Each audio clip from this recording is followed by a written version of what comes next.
ශ්‍රී ලංකාව වර්ග 25000ක් ගොඩබිම් ප්‍රමාණයක් ඇති දූපතක්.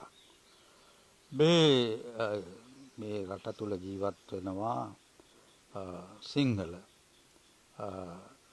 දෙමළ හා මුස්ලිම් කියන බෞද්ධ ජාතීන්.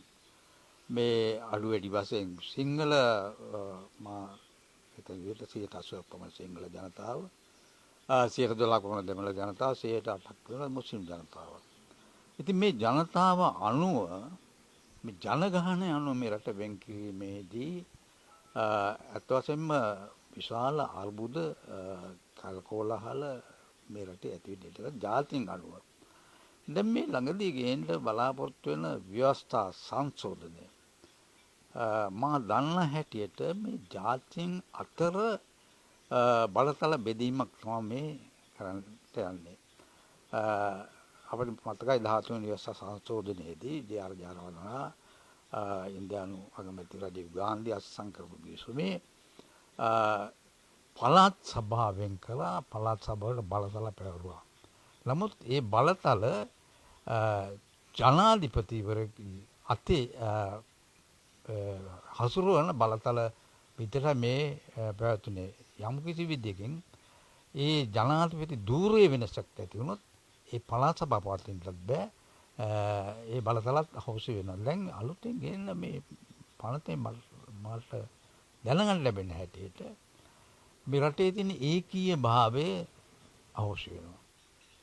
මේ ඉදිරිපත් කරන්නට සූදානම් වෙන මේ ව්‍යවස්ථා සංශෝධනය ඇත්ත වශයෙන් මේක සම්මත වුණොත් මේ තියෙන භයානකම රටේ ජාතීන් වශයෙන් වෙන් වෙනවා.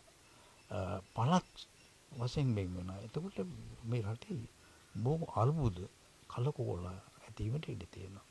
මේ රට ඒකීය රටක්. දැන් ඉංග්‍රීසියෙන් මේ රට යටත් කර ගන්නකොටත් මේක ඒකීය රටක් විදිහට ඒගොල්ලෝ සැලකුවේ. ඇත්ත වශයෙන් මේ ව්‍යවස්ථාවෙන් කරන්නේ මේ රට සංවර දෙවීම, මේ රට විනාශ කිරීමක්. ඒ නිසා මේ ව්‍යවස්ථා සංශෝධනයේ අපි මේකට දැඩිසේ විරුද්ධ යුතුයි.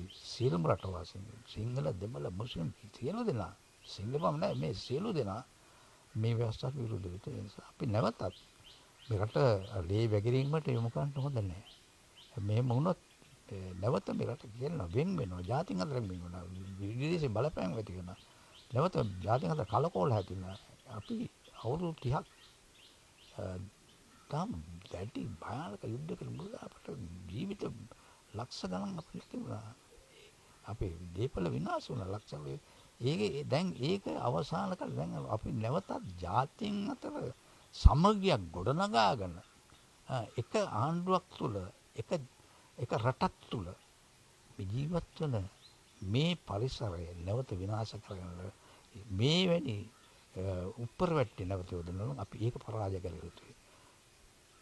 කිසිම ක්‍රමයකවත් මේ ගේන්ට උත්සාහ කරන ව්‍යවස්ථාව සම්මත කරගත්තොත් එදා මේ රටේ විනාශය, ජාතික විනාශය, මේ රට විනාශ වෙනවා. වෙනත් යුරෝප ජාතීන් මේ රටට ඇඟිලි ගහන්න අවස්ථාව ලැබෙනවා.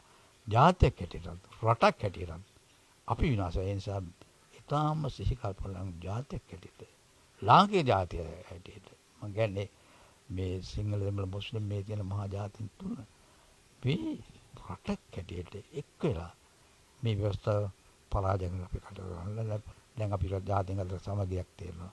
අපි මේ ආගමික සමගියක් තියෙනවා, ජාති සමගියක් තියෙනවා. මේ සමගිය අපිට ඉස්සරහට ගෙනයන්න ඕන. නැවත මේක එක පාලකයට අවශ්‍ය විදිහට මේක එක රටවල් වලට අවශ්‍ය විදිහට අපේ රට හසුරවන්නවත් අපේ රට වෙනස් කරන්නවත් අපි ඉඩ දෙන්න ඕන. අපි ජාතික ලාංකික ජාතියට අපි එකතු වෙලා මේ ගේන්න උත්සාහ කරන ව්‍යවස්ථාව අපි පරාජය කරමු.